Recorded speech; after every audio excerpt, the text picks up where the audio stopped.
Hi అండి అందరికీ ఈ వీడియోలో కొత్తగా గల్ఫ్ కంట్రీకి వచ్చిన కార్ డ్రైవర్స్కి ఉపయోగపడే కొన్ని అరబీ పదాలు అయితే తెలుసుకుందాం.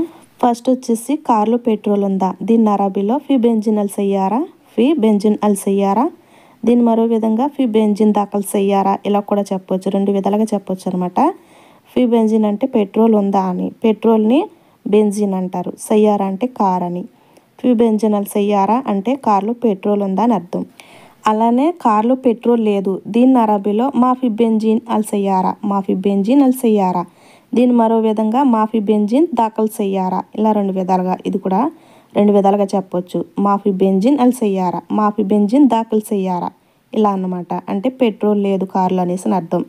అలాగే నెక్స్ట్ కార్లో పెట్రోల్ కొట్టించు అంటాం కదా, కార్లో పెట్రోల్ కొట్టించు లేదా పట్టించు అనేదాన్ని హబ్బీ బెంజిన్ అల్ సయ్యారా, హబ్బీ బెంజిన్ అల్ సయ్యారా. హబ్బీ బెంజిన్ అంటే పెట్రోల్ పట్టించు లేదా కొట్టించు అనేసి అర్థం. హబ్బీ బెంజిన్ అల్ సయ్యారా అంటే కార్లో పెట్రోల్ కొట్టించు లేదా పట్టించు అనేసి అర్థం. హబ్బీ కామెల్ అంటే మనం అంటాం కదా తెలుగులో ఫుల్ ట్యాంక్ పట్టించు లేదా ఫుల్ ట్యాంక్ కొట్టించు అనేసి.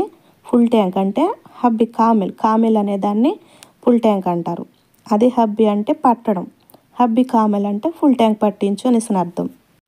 అలాగే ఫుల్ ట్యాంక్ కొట్టించాను లేదా పట్టించాను, దీన్ని అరబీలో హబ్బైతి కామెల్, హబ్బైతి కామెల్. హబ్బైతి అంటే పట్టించాను లేదా కొట్టించాను అనేసి అర్థం. కామెల్ అంటే ఫుల్, ఫుల్ ట్యాంక్ అనేసి.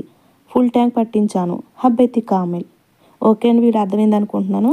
ఇంకొన్ని పదాలని మరొక వీడియోలో తెలుసుకుందాం. వీడియో నచ్చితే లైక్ చేయండి, షేర్ చేయండి, మన ఛానల్ని సబ్స్క్రైబ్ చేసుకోండి. ఫుల్ వీడియో కావాలంటే ఛానల్ అప్లోడ్ చేశాను, మీకు ఇంట్రెస్ట్ ఉంటే చూడండి. డ్రైవర్స్కి అయితే చాలా బాగా యూజ్ అవుద్ది. Thanks for watching.